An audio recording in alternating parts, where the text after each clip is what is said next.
Fala, meus amigos, estamos começando aqui mais um vídeo do canal. Enquanto eu sigo nessa situação absurda aqui, vou fazendo o que não destruíram ainda, que são os vídeos do YouTube, tá? No vídeo de hoje vamos completar a reflexão do vídeo de ontem, tá? E de certa forma dos últimos 3 vídeos, com esse 4, tá? Sobre a questão do texto do Haroldo de Campos, que comenta a antropofagia do Oswald e os problemas que existem, enfim, né, na atualização daquelas ideias, etc e tal, e o quanto que isso ajuda a entender aí uma série de questões ligadas ao contexto brasileiro, a história do Brasil e as possibilidades até para o futuro, tá? Então tá aí, né? A antropofagia, o patriota do caminhão e o formato de uma das máscaras do brasileiro, parte 2 final, tá? E aí vale já enfim, até um pedido de desculpas aqui a galera que acompanha aqui os vídeos do canal, porque ontem eu coloquei o título do vídeo e acabei não explicando o título no interior do vídeo, né? Porque acabou, enfim, finalizando o tempo, e eu falei, bom, vou ter que fazer um outro vídeo, aí falei, vou deixar para o próximo vídeo para fazer a explicação e para amarrar esses 2 vídeos aí, tá? Então vou fazer isso hoje, logo no início agora, beleza? Então antes, pessoal, eu deixo com vocês aqui mais uma vez a dica do meu romance, que acabou de sair aí, tem mais ou menos um mês, tá? E os 2 marcadores, você querendo levar, você leva também os marcadores, certo? E o livro de poemas também está aqui do outro lado de cá. Você também querendo levar, você leva os marcadores, levando só o livro de poemas, só o romance ou os 2, você leva os marcadores do mesmo jeito, beleza? Então, pessoal, vamos lá. Vamos começar aqui essa reflexão, né? Deixa eu colocar o livro aqui. Então, já para explicar, né, só para relembrar aqui, a gente estava falando do texto da razão antropofágica, né, Diálogo e Diferença na Cultura Brasileira, do Haroldo de Campos, que é um poeta, né, do concretismo brasileiro e tal, então década de 50, 60, 70, 80, e enfim, aí ele faz aqui vários comentários elogiando, né, enaltecendo a antropofagia do Oswald, ponderando ali as influências que geraram o pensamento dele e tudo mais, e aí eu fiz vários apontamentos aqui ponderando alguns problemas, apontamentos esses baseados nessa tese que eu estou defendendo do total anacronismo, né, da antropofagia para hoje, ainda que, repito aqui, vou repetir sempre, naquele momento lá a antropofagia fazia bastante sentido e tudo mais, tá? Então vamos finalizar aqui com 2 comentáriozinhos aqui sobre esse texto e depois comentar alguns outros aqui para poder situar isso e contextualizar também a tese, beleza? Então, pessoal, para explicar o título, né? Vamos lá. A antropofagia, o patriota do caminhão e o formato das máscaras do brasileiro. O patriota do caminhão, vocês devem lembrar, foi aquela figura lá bizarra, tem até aqui eu coloquei uma foto dele lá no Instagram, no Facebook, no WhatsApp e tudo mais, que o cara subiu lá, né, na parte da frente do caminhão lá e, né, no afã de defender o Bolsonaro de maneira bizarra, decidiu subir ali para poder impedir o cara de sair com o caminhão. O cara saiu assim mesmo, foi embora, falou, não vai sair não, então beleza, então tu vai ficar aí. E aí ele foi e ficou preso no caminhão lá durante bastante tempo. Se ele cai dali, tá arriscado até morrer, né? Enfim, e ia morrer por nada, né? Porque, aliás, ia morrer até pior do que nada, ia morrer pelo Bolsonaro, que porra, né? Mas enfim, na época eu fiz um vídeo sobre o patriota do caminhão, fiz uma reflexão aqui filosófica, até ponderei ali que era uma figura interessante, porque fazia mais ou menos aquilo que até o Zizek, né, sugere ali. Obviamente que é uma figura, né, e tal, não estou aqui discutindo a opinião dele nem nada, é apenas uma questão visual, uma conexão desse visual com uma perspectiva simbólica sobre a conexão com o tempo, etc e tal. Quer dizer, a gente tem que estar sempre caminhando para o futuro, mas de olho no passado, para não esquecer uma série de coisas aí que aconteceram e que muitas delas acabam atrapalhando a gente. É até uma das teses do Adorno, né, quando ele fala da questão da educação após Auschwitz, né, tá sempre lembrando aquilo para que a gente possa, né, para que aquilo não volte, né? E isso serve também até para os elementos interessantes, bacanas da cultura, porque a gente pode continuar dialogando com eles, enfim, né, usando aquilo de maneira positiva e etc e tal. E aí, quando eu estava pensando essa releitura que eu estou fazendo aqui da antropofagia do Oswald, ponderando aqui uma série de problemas que existem ali, eu falei, bom, dá para fazer também dá para fazer uma certa associação com uma máscara para poder tentar mostrar como que funciona o comportamento do brasileiro, que é influenciado por essa estética, por essa lógica, enfim, né, o nome que você queira dar, que rege a antropofagia, inclusive especialmente naquilo que ela se sustenta até hoje, que é basicamente essa negação de Portugal, que é uma negação tautológica e que acaba, digamos, né, acaba gerando um comportamento que a gente fica cuspindo na nossa própria imagem sem nem perceber. E ao mesmo tempo, como eu também tenho ponderado aqui nesses últimos vídeos, a gente também entra em conexão com a diferença, portanto com o estrangeiro e tudo mais, meio que poluídos por essa problemática mal resolvida. Isso acaba gerando muitas vezes até um comportamento muito autocentrado e que não contribui, né? Que acaba não gerando troca, porque inclusive essa metáfora da antropofagia é uma metáfora de assimilação pura. Ela não tem ali nenhum tipo o desenho não é dialético, não é de troca, né? Então quer dizer, isso é um problema também, né? Bom, e aí eu pensei, então, né, estava pensando nisso, falei, como é que o patriota do caminhão pode representar essa máscara? Porque qual é a questão da máscara? Vamos explicar rapidinho também aqui, tá? Para depois a gente voltar para os textos e, digamos, né, adensar mais ainda esse argumento aqui. Qual é a questão da máscara, né? Todas as culturas, todas as coletividades, todos os povos, todos os países, todos os grupos, né, sejam subgrupos, como eu falei aqui outro dia, o grupo dos surfistas, o grupo dos jogadores de futebol, o grupo enfim, né, dos políticos do partido tal, o grupo dos engenheiros, enfim, todo grupo tem ali os seus, digamos, né, os seus termos, os seus símbolos e sinais específicos e etc e tal, né? Esses símbolos e sinais específicos, eles na verdade são uma espécie de condensação, que na verdade é aquilo que o Zizek ponderou, né? Um significado mútuo, né? É uma idealização mútua do significado que serve para gerar identificação interna, mantendo as diferenças individuais, porque elas vão existir sempre, né, a singularidade de cada um e etc e tal, né? E aí, se a gente pensar essa figura de condensação pela via da máscara, a gente pode talvez tentar desenhar uma máscara que diga razoavelmente enfim, o formato, né, desse comportamento meio, digamos, né, meio voraz em relação à diferença no sentido lá do externo, mas também meio autofágico e tudo mais, que rege a antropofagia e tudo que dela deriva, tanto direta quanto indiretamente. E aí eu pensei numa máscara bizarra que seria mais ou menos como o patriota do caminhão, quer dizer, o olho, e aí você pensa lá na parte de cima do caminhão, etc e tal, o olho dessa máscara do brasileiro estaria virado para frente e a boca virada para dentro, né? E aí o brasileiro fica de olho no futuro e no diferente, no estrangeiro. O próprio Oswald diz isso, né? Eu só me interesso que não é meu e tal. Mas como essa reflexão de Portugal está ali mal feita, e naquele momento, repito, fazia sentido isso, etc e tal, era uma coisa mais de guerrilha, mas continua até hoje mal feita, né? A gente, na verdade, está comendo o nosso próprio rosto. Então é mais ou menos isso, é como o patriota do caminhão que está ali virado para trás, né, e o caminhão virado para frente. Então pensei nessa máscara aí para poder representar essa reflexão sobre o anacronismo e as defasagens da antropofagia na nossa época, né, no mundo atual, tá?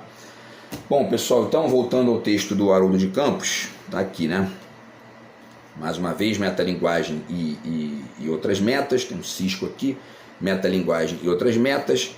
E aí ele diz o seguinte aqui, eu falei do Pierre Menard, né, finalizei falando que ele diz aqui na página 254, ele fala da questão do Pierre Menard, que o Pierre Menard ousou, o Borges, né, ousou reescrever o Quixote sob o pseudônimo do Pierre Menard e etc e tal. Ele está ali meio que colocando o Borges e o Pierre Menard como antropófagos, né?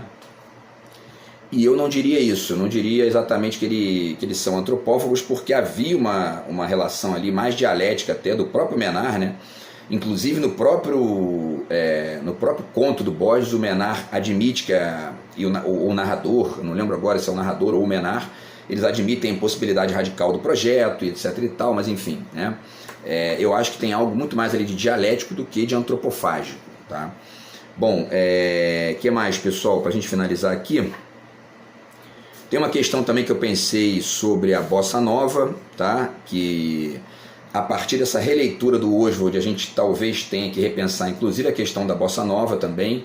Isso é uma questão muito polêmica que eu vou levantar aqui. Eu não vou nem aprofundar, de repente faço um vídeo aí para o futuro, para tentar desenhar razoavelmente qual é a minha perspectiva sobre isso. Mas, para resumir, se a gente entende que a gente fica negando Portugal nessa lógica interna, né, e nessa, digamos, né, nessa mestiçagem aqui, né, nesse retrato do brasileiro, e essas duas parcelas que sobram, elas ficam sendo tratadas como inimigas de Portugal, e ao mesmo tempo essa inimizade com Portugal, essa negação de Portugal, essa ignorância em relação a Portugal, essa negligência em relação a Portugal acabam sendo substituídas por outras figuras que são também irrefletidas, a figura da Bossa Nova fica um pouco problemática, né, por uma série de motivos. Ela representava ali naquela época os Estados Unidos e o jazz. Os Estados Unidos foi quem substituiu Portugal no neoimperialismo, e o jazz era uma estrutura, uma lógica ali, né, de funcionamento musical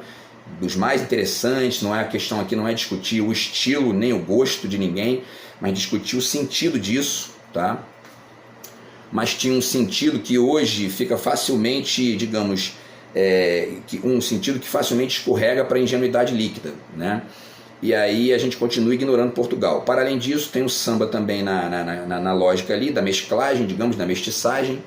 E o samba é tido como digamos, né, o estilo musical brasileiro. Agora, ele é um estilo musical que deriva da cultura negra.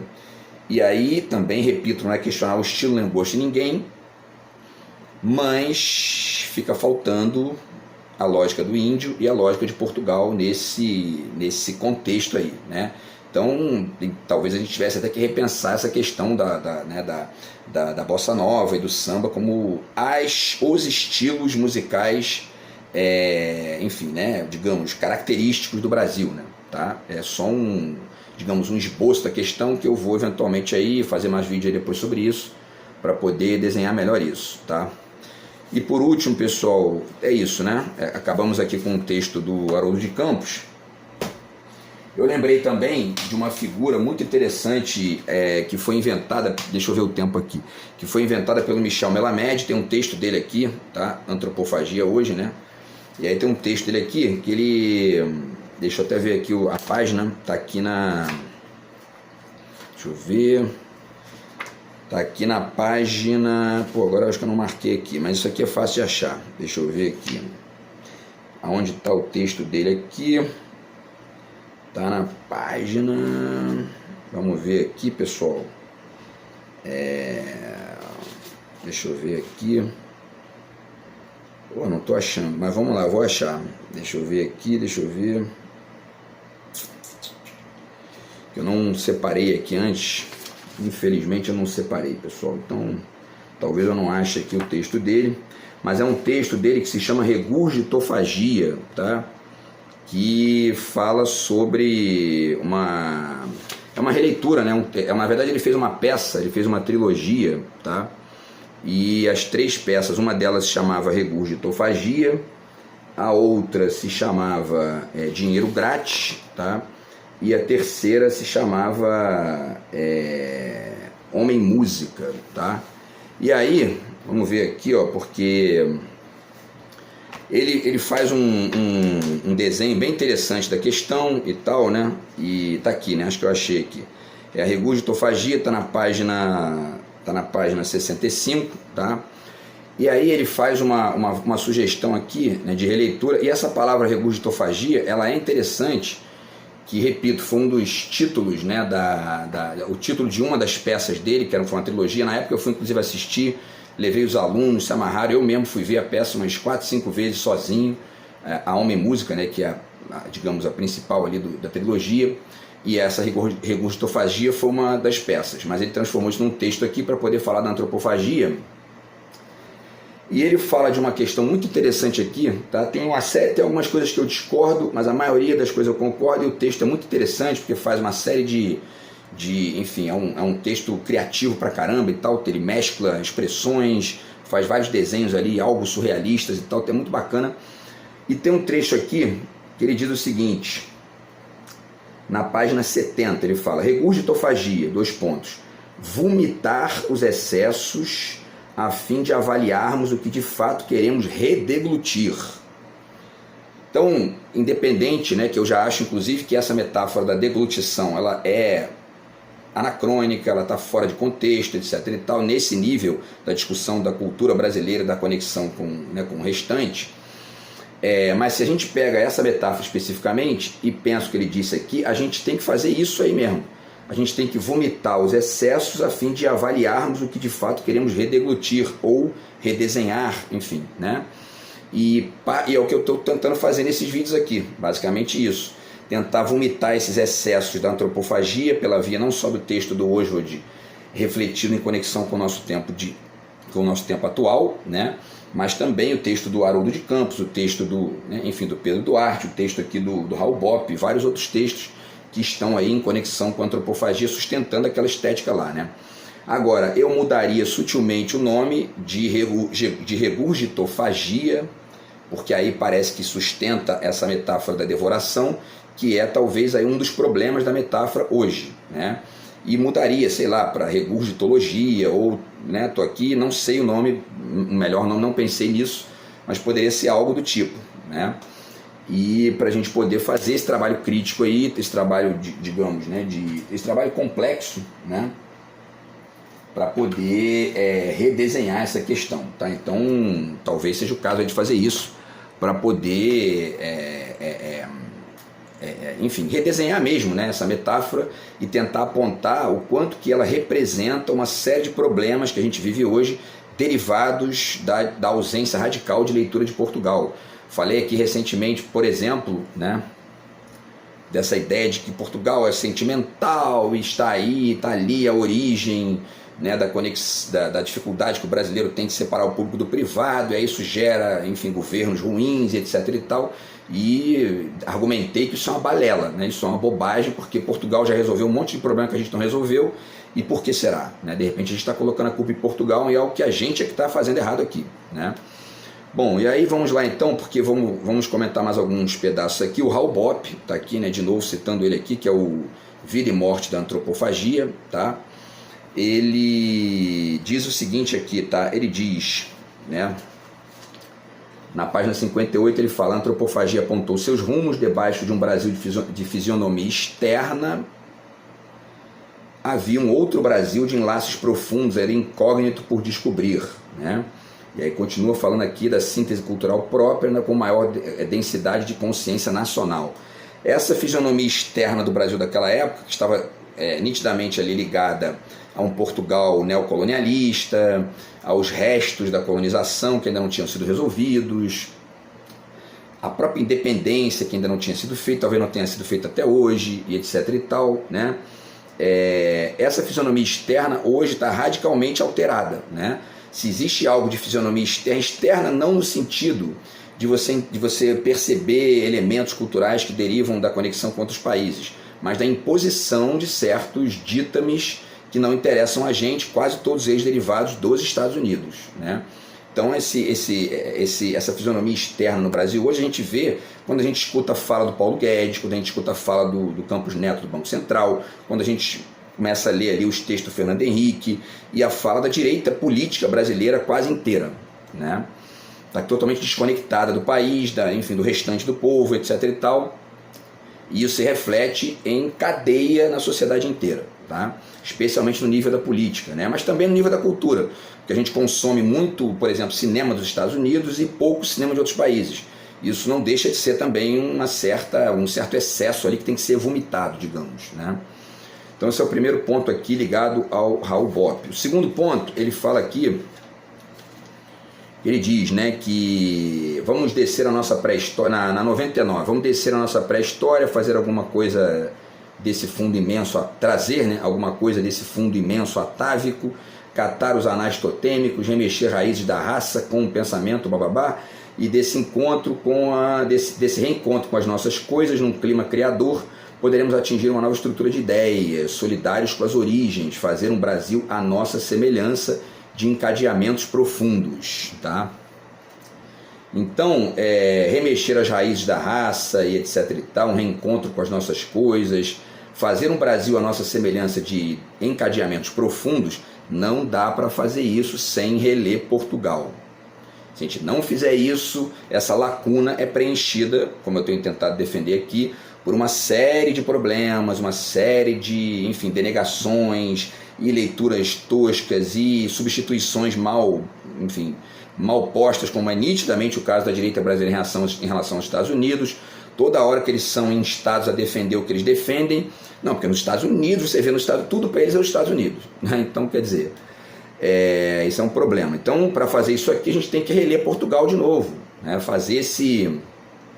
Vomitar esses excessos, e parte desses excessos é a lacuna de Portugal e todas as práticas ilógicas e pensamentos que substituem isso de maneira mal resolvida e tudo mais, tá?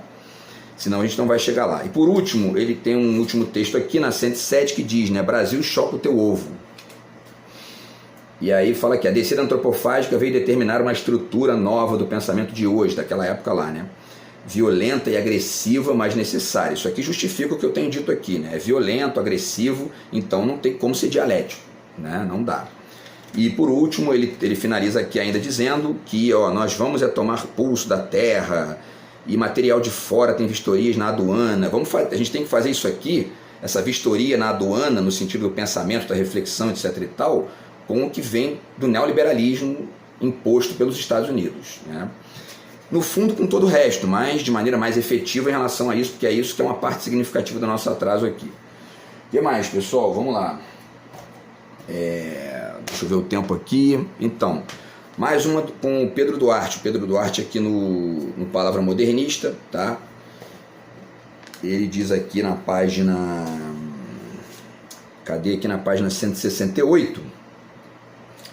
Ele fala que então ele cita um trecho aqui do Oswald, né, do manifesto, que diz a formação étnica rica. O próprio Oswald estava ali tentando defender a formação étnica rica, mas não tinha, de repente, os subsídios e a perspectiva suficiente para poder entender, e até mesmo o contexto político, histórico, ali, etc. e tal, para poder desenhar que Portugal faz parte dessa formação étnica rica, né? E aí o Pedro Duarte embaixo diz, né, por consequência valorizava-se também a formação étnica rica do país, tradicionalmente tratada como um problema por nossa intelectualidade. E aí nisso a contribuição modernista foi decisiva, e etc. e tal. Aí só para comentar rapidamente, a galera do século XIX que defendia que os indígenas e os negros eram o nosso atraso e que a gente tinha, na verdade, que voltar os olhos para Portugal, para o branco europeu e embranquecer os negros e os indígenas, estavam obviamente totalmente errados, né? E o modernismo faz a crítica disso, né? Violenta, agressiva e necessária nesse contexto naquele momento.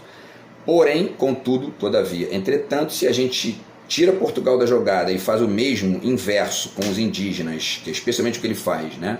E com os negros, a gente vai cair na mesma vala comum e na mesma vala de fragmentação, ou melhor ainda, né? de ignorância, de esquecimento de uma das parcelas, que acaba sendo substituído por perspectivas ingênuas, toscas, mal resolvidas e blá blá blá, tá? Então, a formação étnica rica do Brasil é indígenas, negros e portugueses, certo?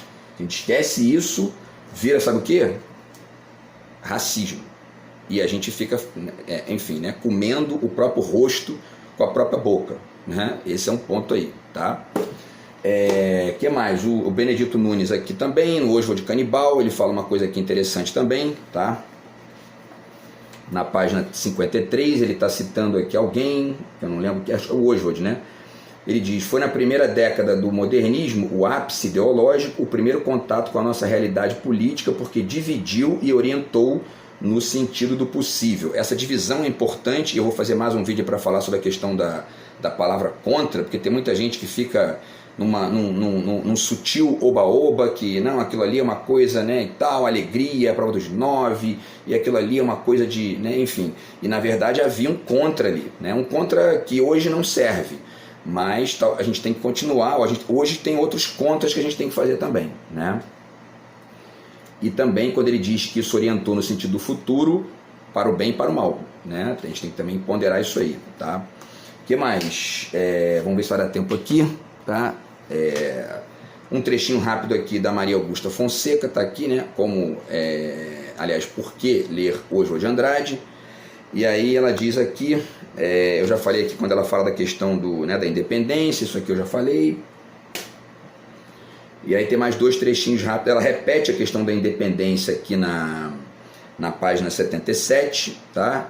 Em síntese, era necessário expulsar o espírito do colonizador e proclamar nossa independência pela prática da antropofagia em um amplo sentido. E como ela cita aqui a questão de buscar, ela fala também da vingança aqui, né? Exalta a vingança como tradução de justiça, que é um problema sério, né? E ao mesmo tempo faz eco aqui com o que eu tenho dito, disso ser um problema do manifesto hoje, né? E buscar as raízes, que é o que o Raul Bopp diz lá também, né? E por último ela diz aqui na 76, né? Definidas as bases, Oswald propôs a ruptura do sistema vigente e como saída a Revolução Americana Caraíba. A questão é que as bases dele não escapavam de ser inevitavelmente autodepreciativas em relação ao Brasil de maneira mais ampla, né? E se mantidas hoje, são mais autodepreciativas ainda, né? Porque hoje Portugal não é, como já falei aqui, não é mais o império, não é mais, enfim, né, o neocolonizador, etc. e tal, pelo contrário, estão lá tentando dialogar, que é o caso do presidente, lá o meu xará, né, de Portugal, que é o Marcelo Rebelo de Sousa, tá?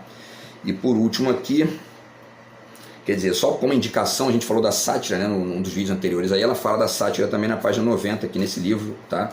E vale a pena acessar.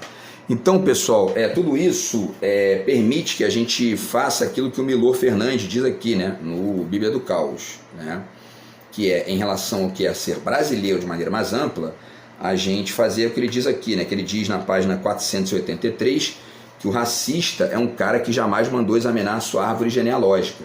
É o que a gente tem que fazer, né? E se a gente examinar a nossa árvore genealógica, é muito óbvio que nela está Portugal, né? Não dá para pensar diferente disso, né? E vários movimentos neoidentitários que estão aí tentando desenhar essa questão, dialogando sobre isso, e muitos com razão, com legitimidade, porque tem todo um sofrimento histórico envolvido aí, mas estão desenhando esse neocolonizador ainda em Portugal, quando ele não está mais em Portugal, e gerando um tipo de consequência problemática, que é a manutenção de um cuspir na própria imagem, imperceptível e refletido, que não permite que a gente desenhe melhor a questão para poder resolver outros problemas, tá? Bom, pessoal, então, por último aqui, eu deixo 2 dicas aqui, não vai dar tempo de falar tudo, né? Mas, enfim, o Gonçalo Tavares tem um conto aqui muito interessante nesse livro, tá? Short Movies, que o conto se chama O Rosto da Mulher, tá aqui na página 18 e 19, aliás, 18, né? E aí é uma mulher que está se olhando no espelho, e aí o espelho é do tamanho de uma carta, né, de baralho, tá? E aí ela não consegue ver o rosto inteiro, né? E aí do outro lado da mesa tem uma menina com um rosto que denuncia uma deficiência mental, diz aqui, né? Enfim, né? Não vou discutir esse mérito aqui, mas no final do conto, essa menina que está na frente dela que passa a segurar o espelho de longe para que ela possa se enxergar inteira, digamos, né? E essa menina com aspas deficiência, etc e tal, ela é em parte essa lacuna histórica de ausência completa de releitura de Portugal que a gente não faz e que, portanto, impede que a gente enxergue o nosso próprio rosto como país, né? Evidentemente, com as lacunas ou melhor, com as porosidades, né, de praxe, com a necessidade de pensar a conexão disso com o externo, portanto, a partir da ideia de nacional cosmopolitismo, como eu tenho desenhado aqui, uma série de outras coisas. Então, tudo isso ajuda a enxergar melhor essa questão, né? Porque se a gente não fizer essa releitura de Portugal, a gente não vai chegar em nenhum ponto de solução para a maioria dos problemas que a gente continua tendo até hoje, tá? Por último, pessoal, deixa eu ver aqui, não vai dar tempo deixa eu ver aqui o tempo, só para finalizar, tá? Mantenho que isso aí tem diálogo com a reflexividade negativa, né? Que eu tenho chamado aqui de reflexividade negativa, tá? Isso aí é importantíssimo a gente ler isso, porque essa reflexividade negativa é basicamente o que resta dessa ausência da antropofagia, né? E dessa ausência de releitura de Portugal, tá? Então é isso, pessoal, tinha mais coisa para falar aqui, mas basicamente é isso, tá? O patriota do caminhão demonstra ali razoavelmente bem, né, com uma espécie de conexão crítica com a ideia de antropofagia, essa máscara do brasileiro que olha para frente e continua, mantém, se sustenta comendo o próprio rosto sem perceber. Beleza, pessoal? Então é isso, a gente volta no próximo vídeo aí, tá? Grande abraço aí, tamo junto, fui.